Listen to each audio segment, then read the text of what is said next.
The doorbell rang at precisely 3:17 p.m. on a Tuesday afternoon, exactly 6 months after I buried my husband of 40 years. I was in the garden tending to the roses Bart had planted for our 20th anniversary, trying to convince myself that life could continue normally, despite the gaping hole his absence had left in my daily routine.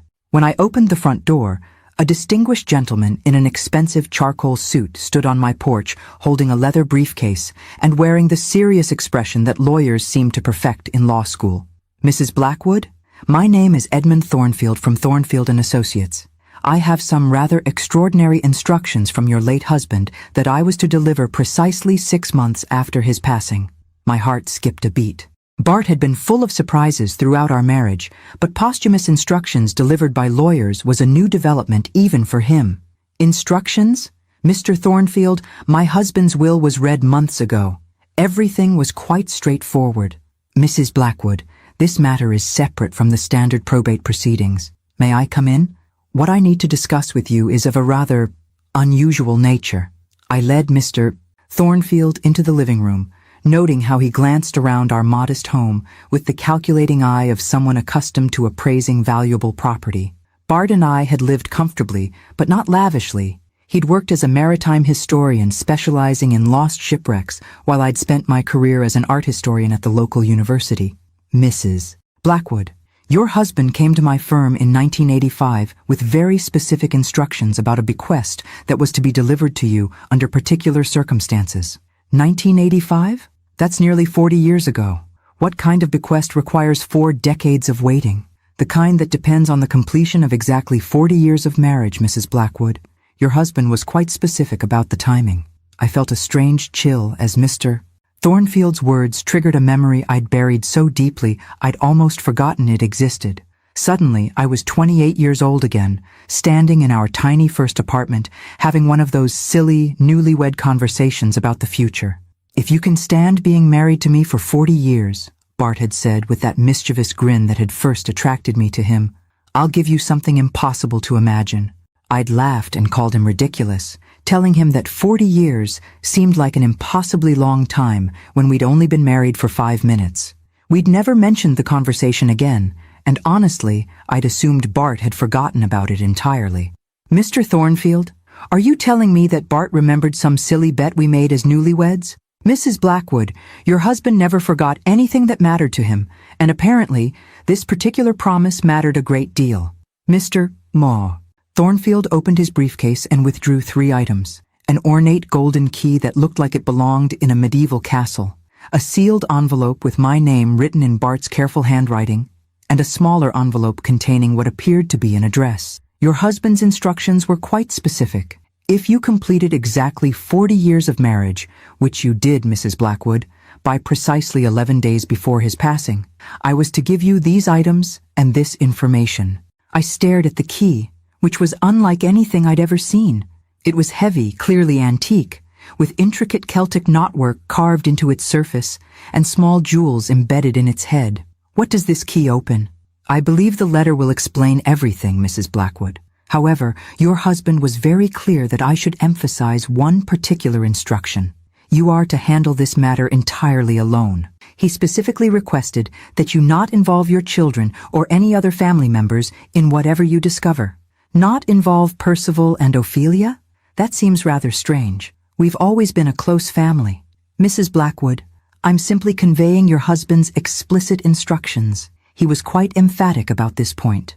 After Mr. Thornfield left, I sat in Bart's favorite armchair, holding the mysterious key, and staring at the envelope containing his final message to me.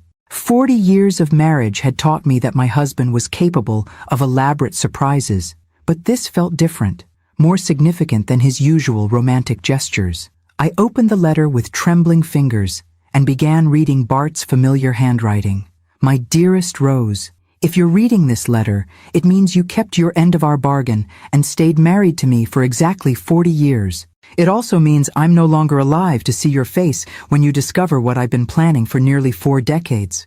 Do you remember our conversation in 1985 about impossible gifts? You laughed when I promised to give you something unimaginable if you could tolerate being my wife for 40 years.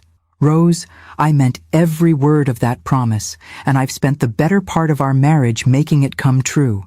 The address in the second envelope will lead you to something I've prepared for your future, a future that I hoped would be spent together, but which I now realize you may have to enjoy without me.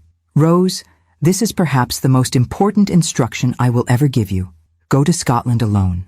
Do not tell Percival and Ophelia about this letter or what you discover there. I know this seems harsh, but trust me when I tell you that our children's love for you is genuine, but their interest in what I've prepared might not be.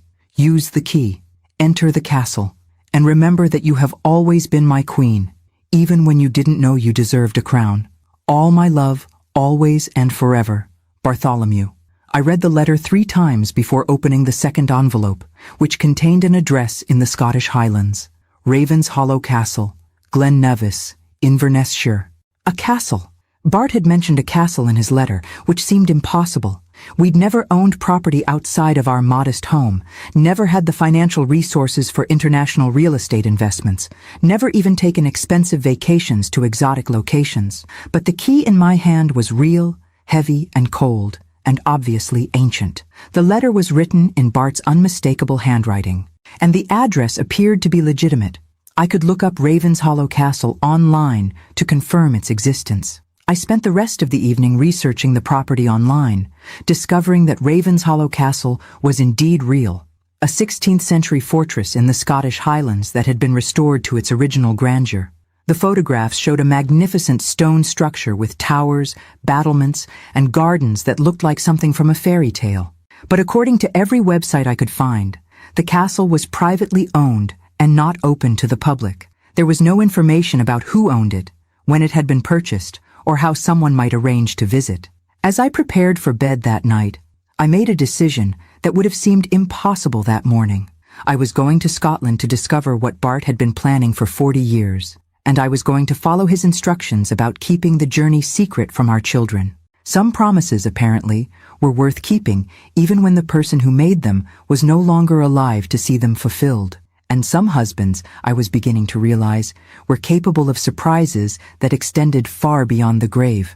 Tomorrow, I would book a flight to Scotland and discover what impossible gift Bart had been preparing for nearly half our lifetime.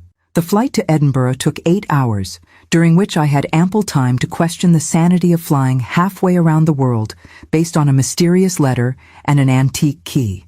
At 68 years old, I'd never taken an international trip alone, never made impulsive decisions about travel, and certainly never embarked on what felt increasingly like a treasure hunt orchestrated by my deceased husband. But I also couldn't ignore the growing certainty that Bart had been planning something extraordinary for decades, something so significant that he'd felt compelled to keep it secret, even from me, until after his death. I'd told Percival and Ophelia that I was taking a brief vacation to process my grief, which wasn't entirely untrue. What I didn't mention was my destination, or the mysterious circumstances that had prompted my sudden desire for international travel. "Mom, are you sure you should be traveling alone so soon after Dad's death?" Percival had asked when I called to inform him of my plans. "Maybe Ophelia or I should come with you." "Darling, I need some time alone to think about the future. Your father's death has made me realize how little of the world I've actually seen. But Scotland seems like such a random choice." "When did you develop an interest in Scottish history?" I'd deflected his questions with vague references to wanting to explore my ancestral roots, which satisfied both children's curiosity while keeping Bart's instructions about secrecy. The rental car journey from Edinburgh to Glen Nevis took another 3 hours through increasingly dramatic Highland scenery. Rolling hills gave way to rugged mountains, and civilized farmland transformed into wild moors that looked exactly like the romantic Scottish landscapes I'd seen in movies. As I drove deeper into the Highlands, I began to understand why Bart might have chosen Scotland for whatever surprise he'd been planning. The landscape felt otherworldly, ancient, and mysterious, the perfect setting for dramatic gestures and elaborate secrets. Ravens Hollow Castle appeared suddenly around a curve in the narrow Highland road, and my first glimpse took my breath away completely. The photographs I'd found online had not conveyed the sheer majesty of the structure rising from its hillside perch like something from a medieval fantasy. The castle was enormous, 3 stories of gray stone with 4 circular towers connected by high walls and battlements. Massive oak doors were set into an arched entrance, flanked by carved stone lions. Gardens surrounded the structure in carefully planned terraces that cascaded down the hillside in a riot of color, from flowers I couldn't identify from a distance. I parked in what appeared to be a designated area near the main entrance and sat in my rental car for several minutes, staring at the castle and trying to process what I was seeing. This wasn't some modest cottage or hunting lodge that Bart might have purchased as a retirement surprise. This was a fortress fit for royalty. The golden key felt warm in my hand as I approached the massive front doors, which were carved with intricate Celtic designs that matched the knotwork on the key itself. Above the entrance, a coat of arms I didn't recognize was carved into the stone, flanked by Latin words I couldn't translate. The key slid into the lock with perfect precision, turning smoothly despite the obvious age of both the key and the mechanism. The doors opened silently on well-oiled hinges, revealing an entrance hall that belonged in a museum rather than a private residence. "Good afternoon, Mrs. Blackwood. We've been expecting you."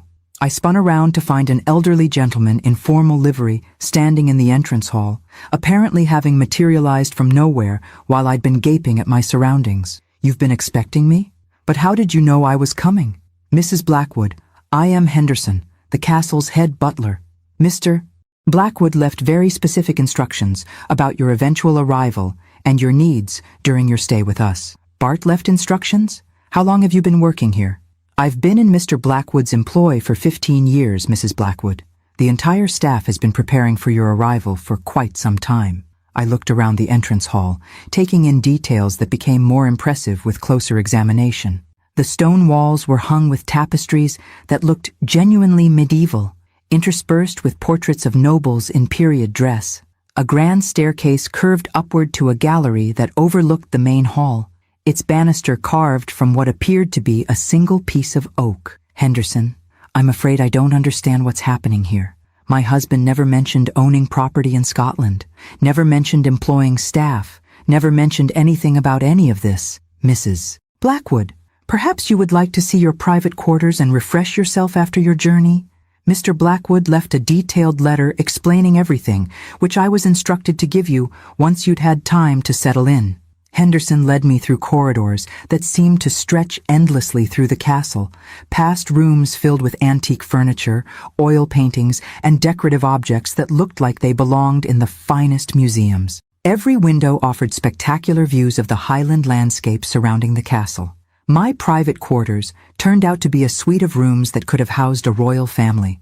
A sitting room with a stone fireplace large enough to stand in, a bedroom with a 4-poster bed draped in silk curtains, a private bathroom that somehow managed to combine medieval architecture with modern luxury, and a small library filled with leather-bound books. "Mrs. Blackwood, I'll give you time to rest and explore your chambers. When you're ready, please ring the bell beside your bed, and I'll bring you the letter Mr. Blackwood prepared for this occasion." After Henderson left, I stood in the center of my palatial bedroom, trying to comprehend the impossibility of my situation. Less than 24 hours ago, I'd been a middle-class widow living quietly in suburban Connecticut.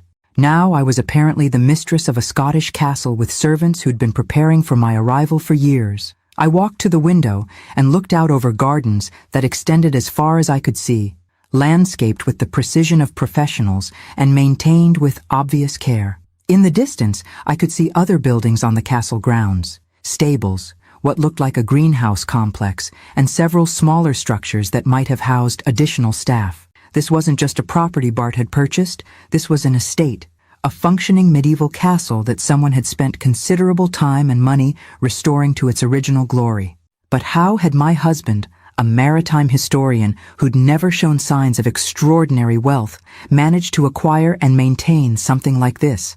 And why had he kept it secret for what Henderson suggested had been at least 15 years? I rang the bell beside my bed, ready to read whatever explanation Bart had prepared for the most extraordinary surprise of our 40-year marriage. Some secrets, I was beginning to understand, were too large to reveal, while the secret keeper was still alive to face questions about them. And some husbands, apparently, were capable of creating entire alternate realities, while their wives remained completely oblivious to their existence. Henderson returned within minutes, carrying a silver tray containing tea service and an envelope sealed with dark blue wax, bearing what appeared to be the same coat of arms I'd noticed above the castle entrance. The envelope was thick, suggesting a substantial letter, and my name was written across it in Bart's distinctive handwriting. Mrs. Blackwood, Mr. Blackwood was quite specific that you should read this letter in private and take whatever time you need to process the information it contains. Henderson, before I read this, I need to ask you something. How long have you known my husband? I first met Mr. Blackwood 17 years ago, Mrs. Blackwood, when he purchased Ravenshollow Castle. I had been working for the previous owners and was included as part of the estate's transition. 17 years? Bart bought this castle 17 years ago? Indeed, Mrs. Blackwood. He spent considerable time and resources restoring the property to its current condition, though he only visited perhaps twice per year until recently. I felt dizzy as I processed this information. 17 years ago would have been 2007, when I thought Bart was simply taking his usual research trips to study maritime archaeology. Apparently, those research trips had included purchasing and renovating a Scottish castle. Henderson, did my husband ever mention why he kept this property secret from his family?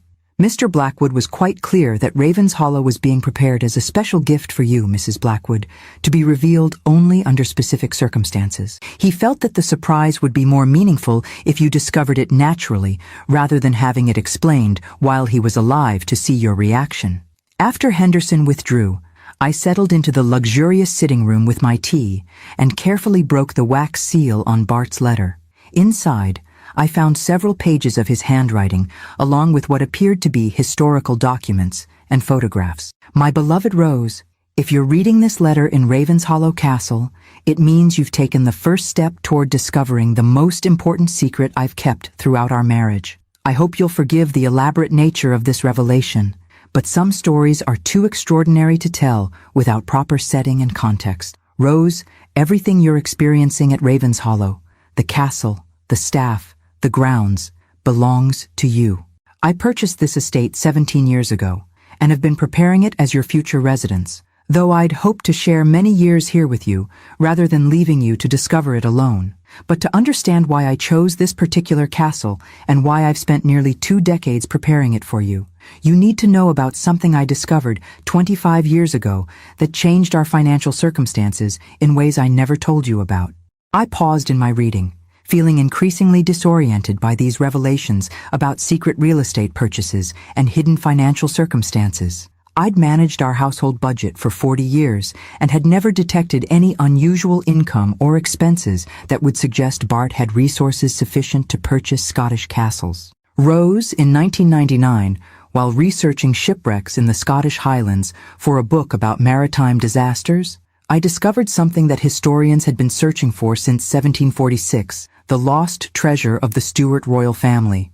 After the Battle of Culloden, when Bonnie Prince Charlie's supporters realized their cause was lost, several Highland clans worked together to hide the royal treasure, crown jewels, gold, silver, and priceless artifacts, somewhere in the mountains near Glen Nevis. The treasure was intended to fund a future restoration of the Stuart line, but the location was lost when the men who hid it were killed in subsequent battles with English forces. For 253 years, treasure hunters, historians, and archaeologists have searched the Highlands for what became known as the Lost Crown of Scotland. The treasure was estimated to be worth millions, but most experts assumed it had been discovered decades ago and sold privately, or that the location had been lost forever.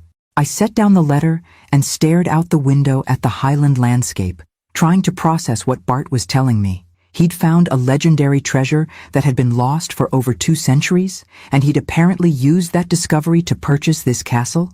Rose, I found the treasure in 1999, hidden in a cave system about 15 miles from where you're sitting right now. The location had been concealed so cleverly that it took me 3 summers of systematic searching to locate the entrance, and another year to excavate the cache safely. What I discovered exceeded every estimate historians had made about the treasure's value. Gold coins, silver plate, jeweled crowns, ceremonial weapons, and artifacts that represented the artistic and cultural heritage of Scottish royalty. When I had the collection professionally appraised, the conservative estimate was £500 million. I nearly dropped my teacup as I absorbed this information. £500 million? That was more money than I could even conceptualize, let alone imagine my modest husband acquiring through treasure hunting. Rose, I know you must be wondering why I never told you about this discovery, and why I didn't immediately use the treasure to transform our lifestyle. The answer is complicated, but it comes down to my certainty that sudden enormous wealth would have changed our family dynamics in ways that might not have been beneficial. I'd watched what happened to people who won lotteries or inherited unexpected fortunes, how relatives and friends began treating them differently, how children developed unrealistic expectations about money, how marriages were strained by the pressures that accompanied sudden wealth. More importantly, I wanted to ensure that if something happened to me, you would be financially secure and treated with the dignity and respect you've always deserved, but might not have received if our children knew about the extent of our resources. I thought about Percival and Ophelia, both of whom had struggled financially despite their education and career opportunities. They'd often made comments about looking forward to inheriting our estate, though they assumed that would consist of our modest house and Bart's pension savings. Rose, I spent 17 years creating Ravenshollow as a place where you could live like the queen you've always been in my eyes. The castle is fully staffed, completely maintained, and financially endowed to operate indefinitely without requiring any contribution from you. But the castle is only part of what I'm leaving you. Tomorrow, Henderson will show you the treasure vault I've constructed beneath the castle, where the Stuart Royal Collection is displayed in a private museum that belongs entirely to you. You now control a fortune that most people couldn't spend in 10 lifetimes, and you have the resources to live however you choose for the remainder of your days. My darling Rose, you married a maritime historian and discovered you're now the secret queen of a Scottish castle with a royal treasury in your basement. Welcome to your new life. All my eternal love, Bartholomew.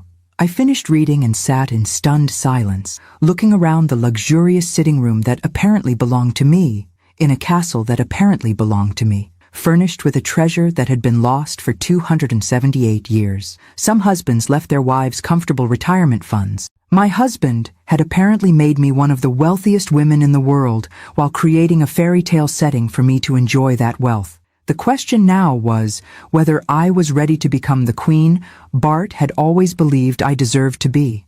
That night, I barely slept, despite the luxurious four-poster bed that could have accommodated an entire royal family.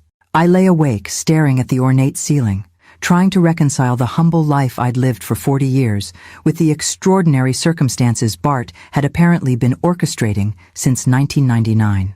Every few hours, I would get up and walk to the window to confirm that the Highland landscape was real, that I wasn't experiencing some elaborate grief-induced hallucination. The moonlight illuminating the castle grounds and the distant mountains convinced me that whatever was happening was genuinely occurring, regardless of how impossible it seemed.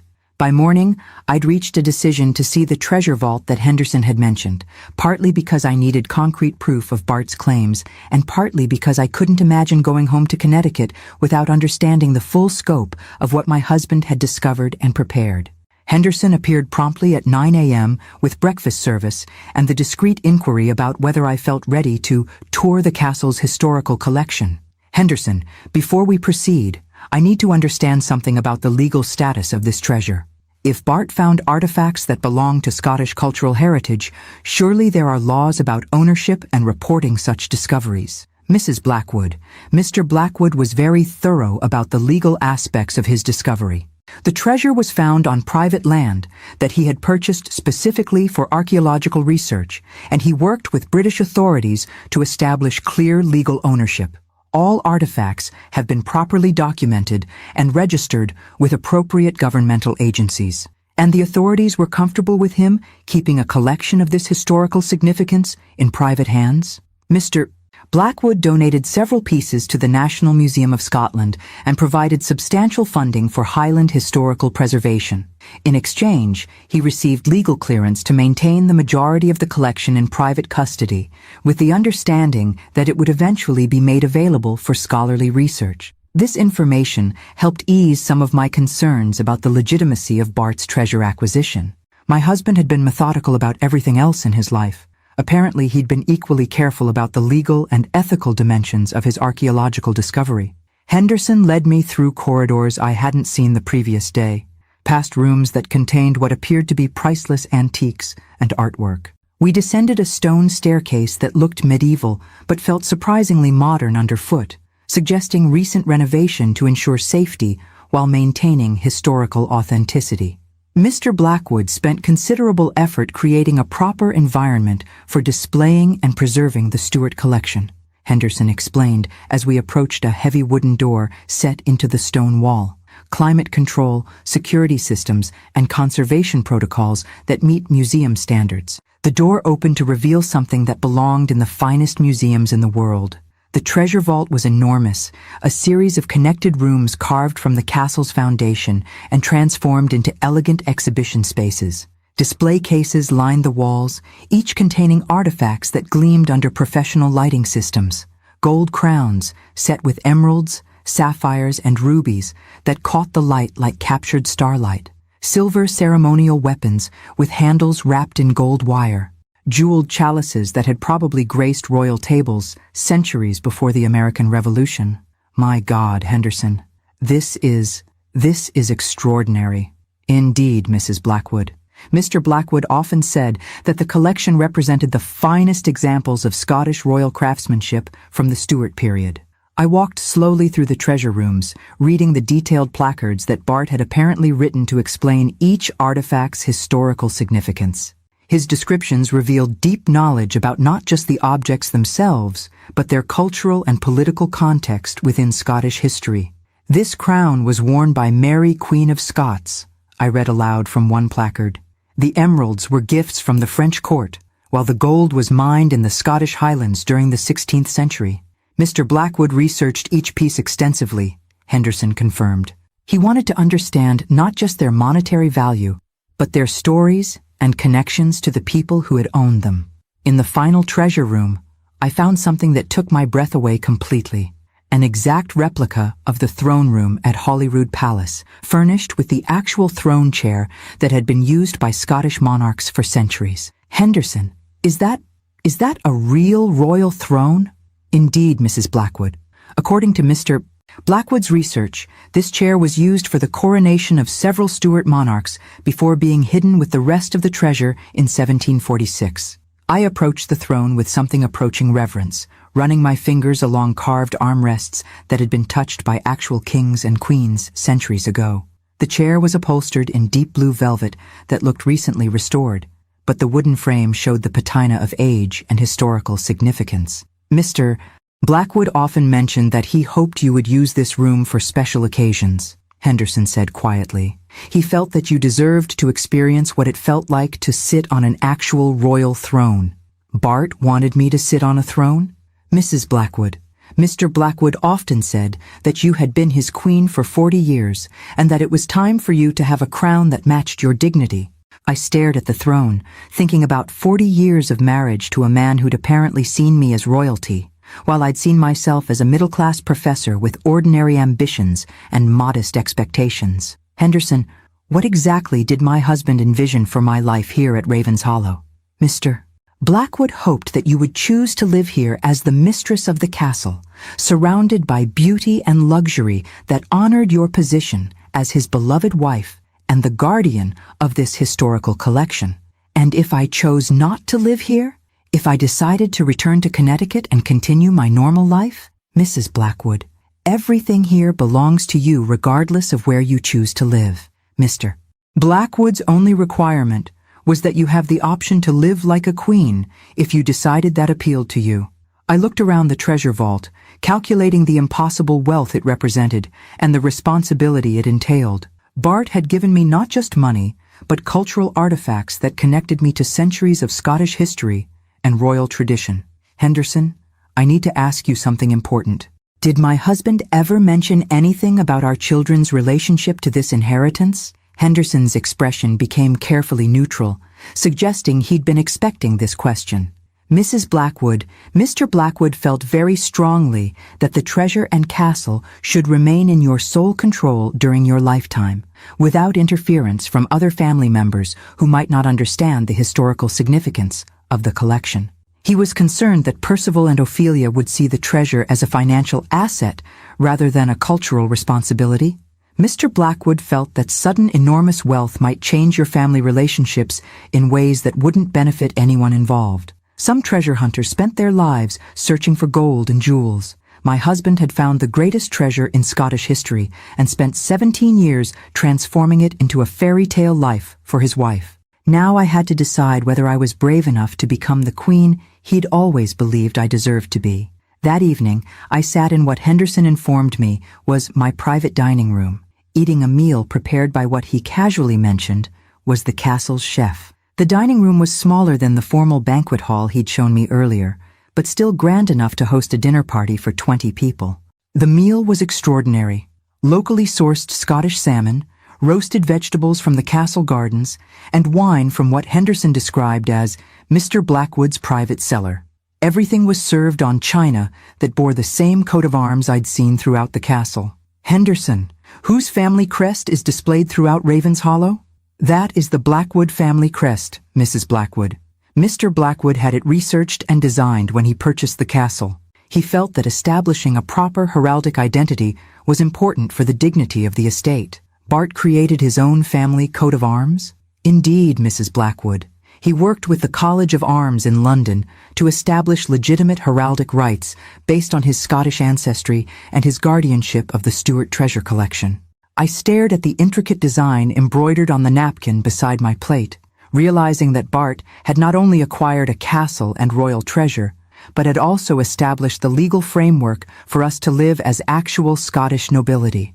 After dinner, Henderson presented me with what he described as Mr. Blackwood's private journals, detailing his research and planning for Ravenshollow. The journals filled 3 leather-bound volumes and chronicled 17 years of meticulous preparation for my eventual discovery of his secret life. I spent the evening reading entries that revealed the incredible scope of Bart's planning. March 15, 2008. Completed negotiations for purchasing additional acreage surrounding the castle. Rose will need privacy and security when she eventually takes residence here. September 3, 2010. Interviewed potential household staff. Must find people who understand they're serving someone who deserves royal treatment, even if she doesn't realize her own worth. December 12, 2014. Finished installing the museum-quality climate control system in the treasure vault. Every artifact must be preserved perfectly for Rose's enjoyment and eventual decisions about public access. April 7, 2018. Rose mentioned feeling unappreciated after the university passed her over for the department chair position again. She has no idea that she'll soon have her own castle, where her intelligence and dignity will be properly recognized. The journals revealed that Bart had been thinking about me constantly during his secret trips to Scotland, viewing every improvement to the castle as a gift for the wife he felt deserved better than the modest life their public finances could provide. But the most revealing entry was dated just 6 months before his death, June 15, 2024. Visited Ravenshollow for what may be the last time before Rose discovers it. My health is declining faster than I'd hoped, but everything is prepared for her arrival. Henderson and the staff understand their responsibilities. The legal documents are finalized. Rose will have everything she needs to live like the queen she's always been. My greatest regret is that I won't be there to see her face when she realizes what she's inherited. But perhaps it's better this way. She can make decisions about her future without worrying about my feelings or expectations. I pray she'll choose to stay at Ravenshollow and accept the life of dignity and luxury I've tried to create for her. But even if she decides to return to Connecticut, she'll know that for 40 years, someone loved her enough to build her a kingdom. I closed the journal, feeling overwhelmed by the magnitude of love and planning that Bart had invested in creating this elaborate surprise. Every detail of the castle, every piece of furniture, every member of the staff had been chosen specifically to honor his vision of how I deserved to be treated. The next morning brought an unexpected complication. I was having breakfast in the morning room when Henderson appeared with an expression of diplomatic concern. Mrs. Blackwood, I've received several phone calls from your son Percival. He seems quite worried about your extended absence and has been asking detailed questions about your whereabouts.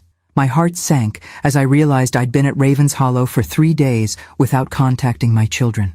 In my amazement at discovering Bart's secret kingdom, I'd completely forgotten my promise to check in regularly during my vacation. Henderson, what exactly has Percival been asking? He called the hotel where you said you'd be staying in Edinburgh, and when they had no record of your reservation, he became concerned about your safety. He's also been asking whether you've made any unusual financial decisions or been contacted by anyone claiming to represent your husband's estate. I felt a chill of apprehension as I recognized the implications of Percival's investigation. My son was clearly suspicious about my sudden trip to Scotland, and his question suggested he might suspect I was dealing with unknown aspects of Bart's financial affairs. Henderson, do you think Percival might attempt to locate me here? Mrs. Blackwood, it's certainly possible that persistent inquiry could eventually lead him to Ravenshollow, especially if he involves private investigators or legal professionals in his search. I thought about Bart's explicit warnings about keeping Ravenshollow secret from our children. At the time, his instructions had seemed unnecessarily cautious, but now I was beginning to understand his concerns about how Percival and Ophelia might react to discovering their parents' hidden wealth. Henderson, what would happen if my children learned about the castle and treasure collection? Henderson's diplomatic expression suggested he'd been expecting this question and had given it considerable thought. Mrs. Blackwood, in my experience, unexpected inherited wealth often creates family dynamics that can be quite challenging to navigate. Mr. Blackwood was particularly concerned that knowledge of the treasure might change how your children related to you personally. He was worried they'd see me as a source of inheritance rather than as their mother. Mr. Blackwood felt strongly that your final years should be spent enjoying relationships based on genuine affection rather than managing expectations about financial distribution. That afternoon, I called Percival from the castle's private phone line to reassure him about my safety while carefully avoiding any details about my actual location or activities. Mom, I've been worried sick about you. The hotel in Edinburgh said they'd never heard of you, and when I called the airline, they said you'd flown into Scotland but couldn't give me any other information. Percival, I'm perfectly fine. I decided to be more spontaneous about my itinerary and have been staying in different places depending on what sounded interesting. Mom, this doesn't sound like you at all. Since when do you make spontaneous travel decisions? And why haven't you been answering your cell phone? I realized that my newfound independence and confidence, products of discovering I owned a castle and royal treasure, were already changing my behavior in ways that worried my children. Some secrets I was learning were impossible to keep indefinitely, and some queens had to decide whether they were ready to reveal their crowns to family members who might not be prepared to see their mother as royalty. 3 more days passed before I received the phone call that forced me to confront the reality that my secret couldn't remain hidden indefinitely. I was in the castle library, reading about Stuart dynasty history from books that Bart had apparently collected specifically for my education, when Henderson informed me that Ophelia was on the phone and sounded quite distressed. Mother, thank God you're finally answering. Percival and I have been frantic with worry. We know you're not where you said you'd be, and we've been considering filing a missing person report. Ophelia, darling, I told Percival that I'm perfectly safe. I've simply been exploring Scotland more extensively than I originally planned. Mother, this isn't like you. In 40 years, you've never taken a spontaneous trip anywhere, let alone disappeared to a foreign country without proper planning. We're concerned that grief might be affecting your judgment. I felt a flash of irritation at my daughter's suggestion that my newfound independence represented impaired judgment rather than personal growth. Living at Ravenshollow for a week had already changed my perspective about my own capabilities and desires in ways that apparently alarmed my children. Ophelia, I'm a grown woman perfectly capable of making travel decisions without consulting my adult children. Mother, that's exactly what we're worried about. You're talking like a completely different person. The mother I know would never speak to us with this kind of authority. Authority. The word struck me as particularly revealing about how my children perceived my personality and decision-making capabilities. Apparently, the confident tone I'd developed since discovering my royal inheritance was noticeable enough to concern them. Ophelia, perhaps discovering that I can take care of myself shouldn't be surprising to anyone. Mother, please tell us exactly where you are. Percival has been researching your credit card transactions, and we know you've rented a car and driven into the Scottish Highlands. We just want to make sure you're safe. I felt cold understanding that my children had been tracking my financial activities and investigating my whereabouts with the persistence of people who suspected something significant was being hidden from them. Percival has been researching my credit card transactions? Why would you think that's appropriate? Because Dad just died 6 months ago, and suddenly you're acting completely out of character while traveling alone in a foreign country. Mother, we love you, and we're worried that someone might be taking advantage of your emotional vulnerability. After ending the call with promises to check in more regularly, I found Henderson and asked him to arrange a secure international phone line so I could contact Mr. Thornfield, the lawyer who delivered Bart's initial instructions. Mr. Thornfield, I need advice about a developing situation with my children that threatens the privacy of my husband's bequest. Mrs. Blackwood, what kind of situation has developed? My children are investigating my travel activities and seem to suspect that I'm dealing with unknown aspects of my husband's estate. I'm concerned they might eventually locate Ravenshollow and discover the treasure collection. Mrs. Blackwood, your husband anticipated this possibility and left very specific legal instructions about protecting your privacy and ownership rights. The castle and collection are held in an irrevocable trust with you as sole beneficiary and trustee.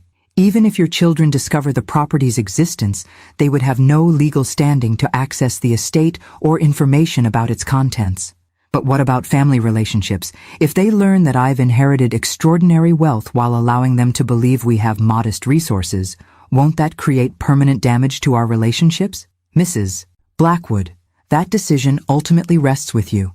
Your husband hoped you would have time to adjust to your new circumstances before making choices about family disclosure, but he also understood that secrets of this magnitude can be difficult to maintain indefinitely. That evening, I made a decision that felt both necessary and terrifying. I called both of my children and invited them to join me in Scotland for what I described as an important family conversation about your father's legacy. Mother, what kind of legacy conversation requires traveling to Scotland? Percival asked with obvious suspicion. The kind that your father spent 17 years planning and that I've spent the past week trying to understand myself. 17 years? Mother, what are you talking about? Percival, your father left me some very significant surprises that I think you and Ophelia should learn about directly rather than discovering them through your investigations into my credit card transactions. 2 days later, I stood in the castle's entrance hall waiting for my children to arrive, wearing an outfit that Henderson had tactfully suggested from Mrs. Blackwood's wardrobe, clothing that had been purchased and stored at the castle specifically for my eventual residence there. The dress was elegant, but not ostentatious, clearly expensive, but not flashy, perfectly fitted, and obviously tailored. Looking at myself in the entrance hall's ornate mirror, I realized I looked like someone who belonged in a castle, someone who possessed the confidence and authority that came from knowing she owned extraordinary wealth and historical treasures. When Percival and Ophelia's rental car pulled up the castle drive, I watched through the window as they stared at Ravenshollow with expressions of complete bewilderment. They sat in their car for several minutes, apparently trying to process why their mother had invited them to meet her at what appeared to be a major tourist attraction. "Mother?" Percival called uncertainly as I opened the massive front doors. "What is this place? Why are we meeting you at some kind of museum?" "Percival, Ophelia, welcome to Ravenshollow Castle. Come inside and I'll explain everything your father wanted you to know about the life he prepared for me." As my children entered the castle, I watched their faces register the same amazement and disorientation I'd experienced upon my own arrival. But I also detected something else in their expressions: calculation, assessment, and what appeared to be rapid mental arithmetic about the value of what they were seeing. "Mother," Ophelia said slowly, "whose castle is this, and what does it have to do with Dad's legacy?" "This castle belongs to me, darling, along with everything in it. Your father spent the last 17 years of his life creating this as a gift for my future." Some children learned about their parents' secret lives gradually, through hints and partial revelations. My children were about to discover that their father had made their mother a secret queen, and that the modest family they'd grown up in had been an elaborate fiction designed to protect them from expectations they might not have been able to handle. Whether our family relationships would survive this revelation remained to be seen. The silence in the entrance hall stretched for nearly a full minute as Percival and Ophelia absorbed my statement about owning Ravenshollow Castle. I watched their faces cycle through disbelief, confusion, and what appeared to be rapid calculations about the implications of their mother's unexpected wealth. "Mother, what do you mean this castle belongs to you?" Percival asked with the careful tone of someone speaking to a person who might be experiencing delusions. "I mean that your father purchased Ravenshollow 17 years ago and spent the subsequent years preparing it as my residence. Everything here, the castle, the grounds, the furnishings, the staff, now belongs to me." Ophelia looked around the entrance hall with obvious appreciation for the expensive artwork and antiques, her interior designer's eye automatically assessing the value of what she was seeing. "Mother, this property must be worth millions. How could Dad have afforded something like this without us knowing about it?" "That's exactly what I asked Henderson when I arrived here a week ago. The answer is complicated and involves a discovery your father made 25 years ago that changed our financial circumstances dramatically." I led them into the main drawing room, where Henderson had arranged tea service on a table that had probably been crafted for 18th century nobility. As my children settled into chairs that could have furnished a royal palace, I began explaining Bart's discovery of the Stuart treasure and his decision to keep our newfound wealth secret throughout our marriage. "You're saying Dad found some kind of lost treasure?" Percival interrupted. "Mother, that sounds like something from an adventure novel, not real life." "I understand your skepticism, Percival. I felt the same way when I read your father's letter explaining everything. But the evidence is quite compelling."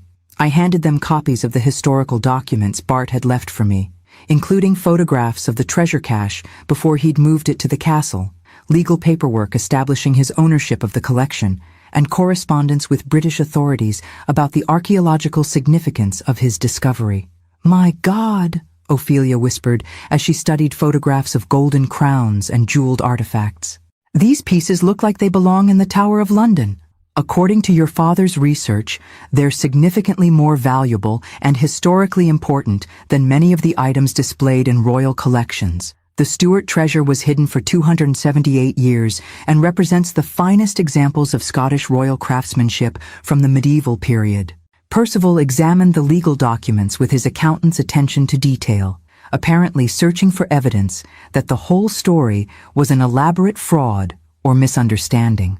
"Mother, these documents appear to be legitimate, but I still don't understand why Dad kept something this significant secret from his family for over 2 decades. Your father was concerned that sudden enormous wealth would change our family relationships in ways that might not be beneficial. He wanted to ensure that our marriage and your childhoods weren't influenced by expectations about inherited money." "But Mother," Ophelia said with obvious frustration, "we struggled financially throughout our entire childhoods. We took student loans for college, worked multiple jobs, lived modestly while apparently sitting on a fortune worth hundreds of millions. How could Dad justify keeping us ignorant about resources that could have made our lives significantly easier?" I recognized the anger in Ophelia's voice and realized that Bart's concerns about family dynamics had been well-founded. My children were already calculating how their lives might have been different if they'd known about the treasure, rather than focusing on the extraordinary gift Bart had created for my future. Your father felt that character was built through overcoming challenges rather than through easy access to inherited wealth. He wanted you both to develop independence and work ethics that wouldn't be compromised by expectations about family money.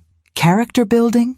Percival's tone carried obvious bitterness. "Mother, I've been working 60-hour weeks for 15 years trying to build financial security for my family. Meanwhile, Dad was secretly maintaining a Scottish castle while watching me struggle with mortgage payments and college funds for my children." I felt defensive about Bart's decisions, recognizing that my children were processing the revelation exactly as he'd feared they would, by focusing on how the secrecy had disadvantaged them rather than appreciating the extraordinary nature of what he'd accomplished. "Percival, your father's decision to keep the treasure secret wasn't about punishing you or Ophelia. It was about protecting our family from the complications that accompany sudden wealth." "What complications?" Ophelia demanded. The complication of being able to afford nice things? The complication of not worrying about financial security? The complication of being able to pursue careers based on passion rather than economic necessity? Henderson appeared discreetly in the doorway, apparently sensing the tension in the conversation and wanting to offer assistance. Perhaps the children would like to see the treasure collection, he suggested diplomatically. Mr. Blackwood always felt that experiencing the artifacts directly would help people understand the magnitude of what he'd discovered. Yes, I agreed, recognizing that abstract discussions about wealth were less compelling than actually seeing the Stuart Royal collection. I think you both need to understand exactly what your father found and why he felt such responsibility for preserving it. As Henderson led us toward the treasure vault, I noticed that both of my children had become very quiet, apparently processing the implications of owning artifacts that had belonged to Scottish royalty. The competitive dynamics I'd sometimes observed between them seemed to be intensifying as they contemplated inheritance issues. Mother, Percival said as we descended the stone staircase, what happens to all of this when you're no longer able to manage such a large estate? Are you asking about inheritance, Percival? I'm asking about practical planning for assets of this magnitude. Properties like this require specialized management, legal oversight, tax planning, insurance considerations. Your father left very detailed instructions about the long-term management of the estate and collection, I interrupted, recognizing that Percival was already thinking about the castle as a business asset, rather than as a home where his mother might choose to live. As we entered the treasure vault, both of my children fell completely silent, staring at the displays of golden crowns, jeweled weapons, and royal artifacts with expressions of awe mixed with obvious financial calculation. This is extraordinary, Ophelia finally managed. Mother, you're literally one of the wealthiest people in the world. Some children learned about their parents' hidden assets and felt grateful for unexpected family security. My children were learning about inherited wealth and immediately beginning to calculate their own positions in relation to resources they'd never known existed. Bart's warnings about family dynamics were proving to be more prescient than I'd hoped. The transformation in my children's behavior after seeing the treasure vault was both immediate and unsettling. Within hours of discovering the extent of my inheritance, they'd shifted from concerned offspring worried about their mother's mysterious travels to strategic advisors eager to discuss proper management of extraordinary assets. Mother, we need to talk about security protocols for a collection of this value, Percival announced over dinner, which the castle chef had prepared specifically to accommodate my children's visit. Insurance, documentation, professional appraisals, tax implications, there are dozens of considerations that require immediate attention. Your father spent 17 years addressing those considerations, Percival. Everything has been properly documented, insured, and legally structured. But Mother, Dad's planning was designed for different circumstances. Now that you're the sole owner of assets worth hundreds of millions, you need contemporary financial advice about optimization, diversification, and estate planning. I noticed that Percival's language had become increasingly formal and business-oriented, as if he were speaking to a client rather than his mother. The casual affection that had characterized our relationship for 35 years had been replaced by the careful professionalism he used with his accounting firm's wealthiest customers. Percival, are you suggesting that your father's arrangements are inadequate? I'm suggesting that managing wealth of this magnitude requires specialized expertise that might benefit from family input and contemporary financial strategies. Ophelia had taken a different but equally concerning approach, focusing on what she described as lifestyle optimization for my new circumstances. Mother, you'll need a complete wardrobe appropriate for your position as mistress of a castle like this. Personal stylists, social secretaries, event planners. There's an entire infrastructure required for living at this level of society. Ophelia, I've been living here for over a week and haven't felt lacking in any necessary amenities. But Mother, you're thinking too small. With resources like this, you could be hosting charity galas, cultural events, political fundraisers. You could have significant social influence if you positioned yourself strategically. I realized that both of my children had immediately begun imagining expanded roles for themselves in relation to my newfound wealth. Percival as financial advisor and manager, Ophelia as lifestyle consultant and social coordinator. Neither seemed particularly interested in my own feelings about living at Ravenshollow, or my desires for how to spend my remaining years. Children, what if I told you that I was considering selling the castle and donating the treasure collection to appropriate museums? The alarm that flashed across both their faces was revealing. Mother, that would be extremely premature, Percival said quickly. Major financial decisions shouldn't be made without comprehensive analysis of alternatives and implications. And Mother, think about the cultural impact you could have by maintaining the collection privately, Ophelia added. Private ownership allows for more flexibility in how the artifacts are displayed and shared with the public. I recognized that my hypothetical question about selling had triggered immediate protective responses, as if my children had already begun thinking of the castle and treasure as family assets that required their input before any major decisions could be made. That evening, after my children had retired to their guest rooms, I had a private conversation with Henderson about my observations of their behavior. Henderson, did my husband leave any specific instructions about how to handle family pressures regarding the estate management? Mrs. Blackwood, Mr. Blackwood was quite specific that all decisions about the castle and collection should remain entirely in your control, without influence from family members who might not understand the historical significance of what he'd preserved. He anticipated that Percival and Ophelia might try to influence my choices. Mr. Blackwood felt strongly that people who hadn't spent years researching the collection's cultural importance might view it primarily as a financial asset rather than as a responsibility to Scottish heritage. The next morning brought a conversation that confirmed my growing concerns about my children's motivations. I found Percival and Ophelia in the castle library, huddled over laptops and legal documents, apparently conducting research about estate management and inheritance planning. Mother, we've been discussing some ideas for optimizing your financial position, Percival began with obvious enthusiasm. There are sophisticated trust structures that could provide tax advantages while ensuring professional oversight of asset management. And Mother, I've been researching cultural foundations and private museum models that might allow you to maintain control of the collection while receiving substantial tax benefits for public access programs, Ophelia added. You've been researching my financial options without consulting me first? We wanted to present you with comprehensive alternatives so you could make informed decisions, Percival explained. Mother, wealth of this magnitude requires strategic planning that considers multiple generations of family interests. Multiple generations? Are you planning my estate distribution while I'm still alive? Mother, that's not what we meant, Ophelia said quickly, though her expression suggested that generational planning had indeed been part of their discussions. We're simply trying to help you understand options that might not have occurred to you. I felt increasingly uncomfortable with my children's assumption that my inheritance required their guidance and oversight, especially since they'd been at Ravenshollow for less than 48 hours and were already treating the estate as a family business venture. Percival, Ophelia, I appreciate your concern about proper management, but I'm perfectly capable of making decisions about my own property and assets.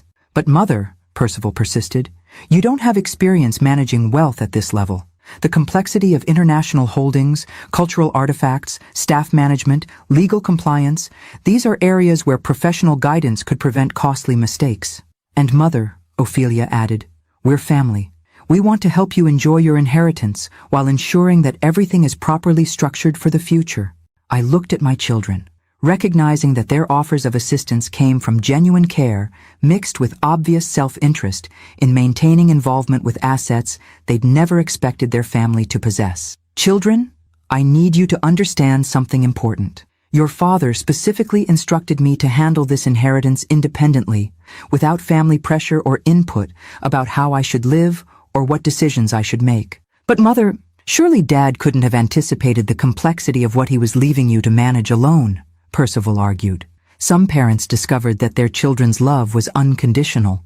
Other parents discovered that extraordinary wealth revealed their children's tendency to confuse concern for their mother's welfare with concern for preserving their own access to inherited assets. I was beginning to understand which category described my family dynamics. And I was beginning to appreciate why Bart had been so insistent about keeping his treasure secret until after his death. The breaking point came during breakfast 3 days later, when I discovered Percival on the phone with what appeared to be a legal firm discussing trust optimization strategies for inherited cultural assets. He was speaking quietly in the morning room, apparently assuming I wouldn't overhear his conversation about ensuring proper fiduciary oversight for family wealth management. "Percival, who exactly are you consulting about my estate?" My son looked startled, clearly not having expected to be caught discussing my financial affairs with outside parties. "Mother, I was simply gathering information about best practices for managing collections of this type. There are specialized firms that handle private museums and cultural trusts. You were gathering information about managing my inheritance without consulting me first?" "Mother, I was trying to be helpful. Assets of this magnitude require professional oversight that goes beyond what you might be comfortable handling independently." I felt furious at the assumption that I was incapable of managing my own affairs, and even more furious at Percival's apparent belief that he had the right to research management options for property that belonged entirely to me. "Percival, my property and my financial decisions are not appropriate subjects for your independent research and consultation." "But Mother, we're family. We want to ensure that you're protected from potential mistakes or exploitation by people who might take advantage of your inexperience with wealth management." That afternoon, I found Ophelia in the treasure vault, taking photographs of individual artifacts, apparently documenting the collection for purposes she hadn't discussed with me.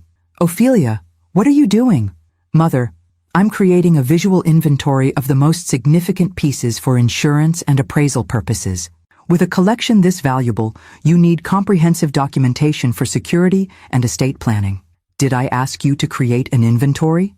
"Mother, you mentioned that Dad had documented everything, but I thought additional contemporary assessment might be useful for understanding current market values. I realized that both of my children had begun acting as if they were joint heirs to the estate rather than visitors to property that belonged exclusively to me.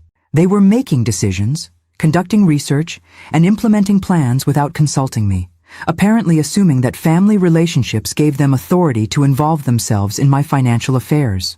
"Ophelia, the collection has been professionally appraised multiple times, and all documentation is current and comprehensive.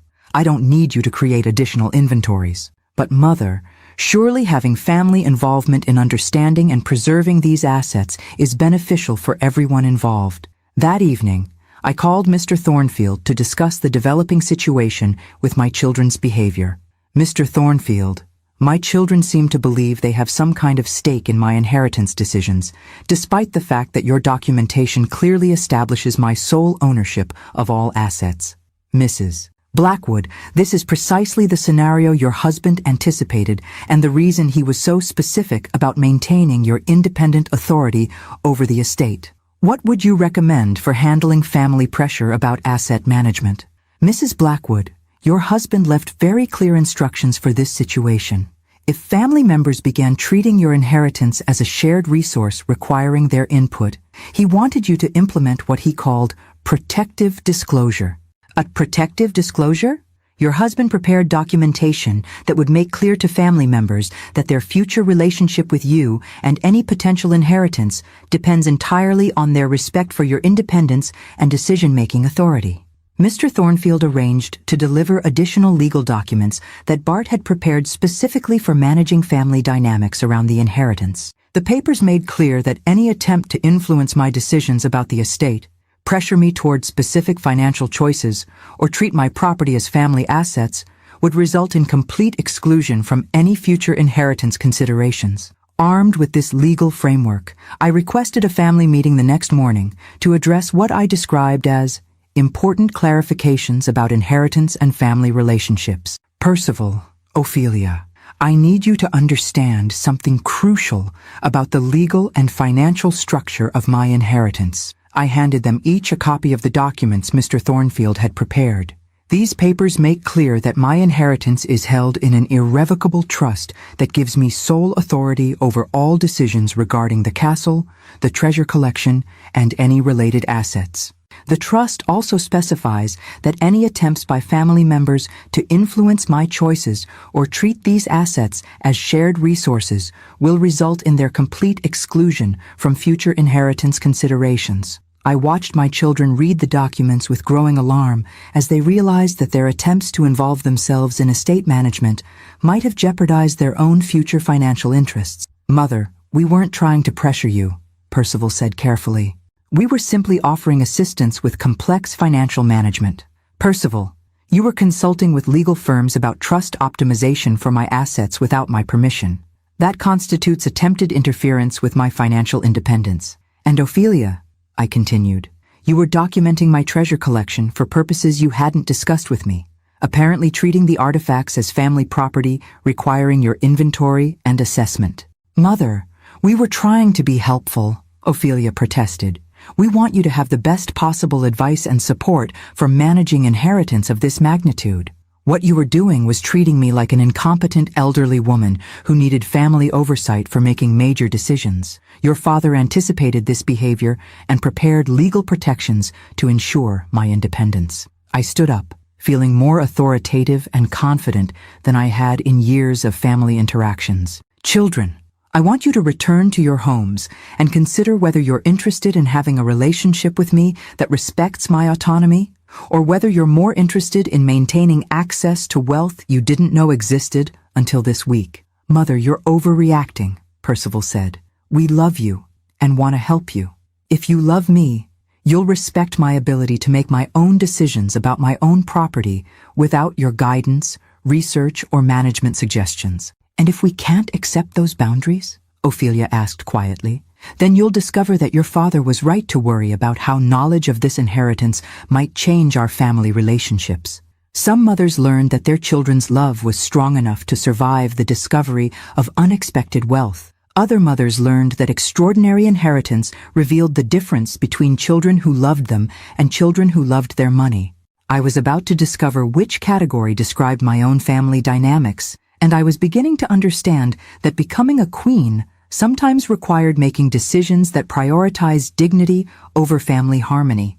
6 months after that confrontational family meeting, I was sitting in the castle's tower room that had become my private writing sanctuary, watching the Highland sunset paint the mountains in shades of gold and purple, while I reflected on the extraordinary transformation my life had undergone since discovering Bart's greatest secret. My children had returned to America immediately after our difficult conversation, and our relationship had undergone a fundamental restructuring that proved Bart's concerns about family dynamics had been remarkably prescient.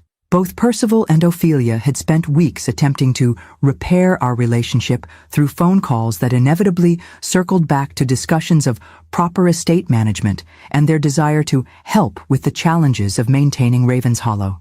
"Mother, we've been thinking about your situation," Percival had said during one particularly frustrating call, "and we realize that maintaining a Scottish castle alone must be incredibly lonely and overwhelming." "Percival, I'm not alone. I have Henderson and the entire household staff, plus I've developed friendships with several neighbors and local historians who appreciate the castle's cultural significance. But Mother, those are employee relationships and casual social connections. We're your family. Don't you want us to be involved in this important phase of your life? I want you to be involved in my life as my children who love me, not as consultants who want to manage my assets."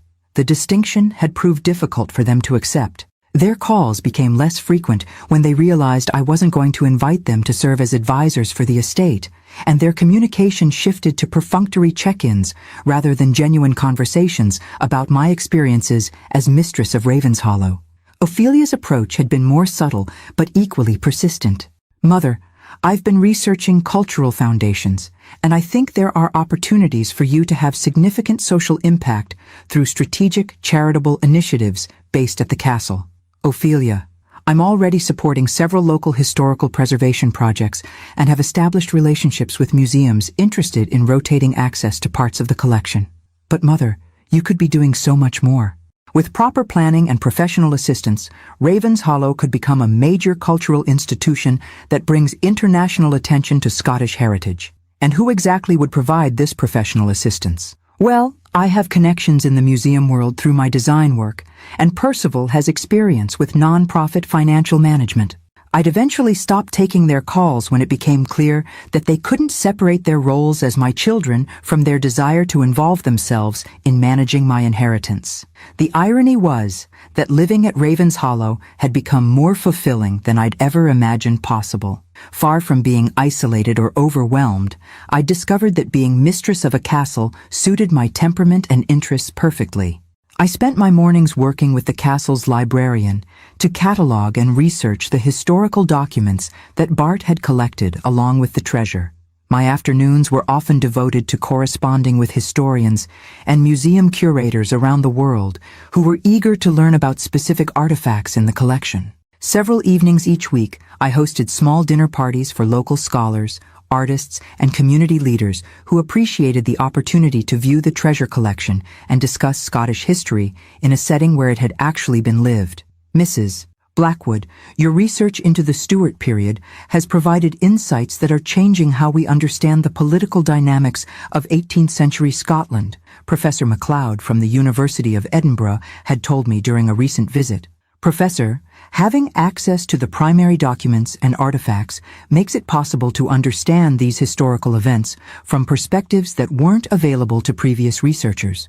I'd also discovered that I genuinely enjoyed the practical aspects of managing a large estate. Working with Henderson to oversee maintenance schedules, staff coordination, and visitor arrangements had awakened administrative skills I'd never known I possessed. Mrs. Blackwood, you've transformed Ravenshollow into exactly what Mr. Blackwood envisioned, Henderson had told me recently. A place where historical preservation serves educational purposes while maintaining the dignity and beauty he wanted you to experience. Henderson, do you think Bart would be pleased with how I've chosen to live here? Mrs. Blackwood, Mr. Blackwood often said that you had the intelligence and grace to be a proper chatelaine of a castle like this, but that you'd never had the opportunity to discover those capabilities. The most surprising development had been my decision to formally establish the Blackwood Cultural Foundation, a charitable organization that would eventually inherit the castle and collection while ensuring their preservation for future generations. Working with Mr. Thornfield, I'd structured the foundation to provide educational access to the Stuart treasure while maintaining Ravenshollow as a center for Scottish historical research. Mrs. Blackwood, this foundation structure ensures that your husband's discoveries will serve scholarly and cultural purposes indefinitely, Mr. Thornfield had explained during our planning meetings. And it also ensures that the castle and collection won't become sources of family conflict after my death. Indeed, the foundation model removes inheritance pressures while honoring both your independence and your husband's vision for preserving Scottish cultural heritage. Last week, I'd received letters from both Percival and Ophelia responding to news about the foundation establishment. Their reactions confirmed that I'd made the correct decision about protecting the estate from family complications. Percival's letter had been formal and businesslike. Mother, while we respect your decision to establish a charitable foundation, we hope you'll consider family interests in the governance structure and ensure appropriate representation for your direct heirs. Ophelia's letter had been more emotional. Mother, I'm disappointed that you've chosen to exclude your children from participating in preserving Dad's legacy. We could have worked together to honor his memory while maintaining family connections to this incredible inheritance. Neither letter had acknowledged my happiness at Ravenshollow or expressed genuine interest in my experiences as the castle's mistress. Both focused on their exclusion from governance and their loss of potential inheritance rather than on my fulfillment in the role Bart had created for me. This morning, I'd written my final letters to both children, formally inviting them to visit Ravenshollow as my guests whenever they wished to enjoy our relationship as mother and children, while making clear that discussions of estate management, foundation governance, or inheritance planning were permanently off limits. In 1985, my husband bet me that if I could stand being married to him for 40 years, he'd give me something impossible to imagine. When I opened that castle door in Scotland, I discovered he'd found a royal treasure worth £500 million and spent 17 years creating a kingdom where I could live like the queen he'd always believed me to be. But the most impossible gift wasn't the treasure or the castle. It was discovering that at 68, I had the courage to choose dignity over family expectations and live as the sovereign of my own extraordinary life. At 71, I was no longer Rose Blackwood, the modest professor who'd lived quietly in her husband's shadow. I was Her Ladyship Rose Blackwood, mistress of Ravenshollow Castle and guardian of the Stuart Royal Collection, living exactly the life of dignity and purpose that my husband had spent 40 years believing I deserved. Some queens inherited their crowns through accidents of birth. I'd inherited mine through 40 years of faithful love and the courage to accept the impossible when it was offered with devoted hands. The Highland sunset was spectacular tonight, painting my kingdom in shades of gold that reminded me daily that some bets were worth winning, even when you had to wait 4 decades to collect your prize. The end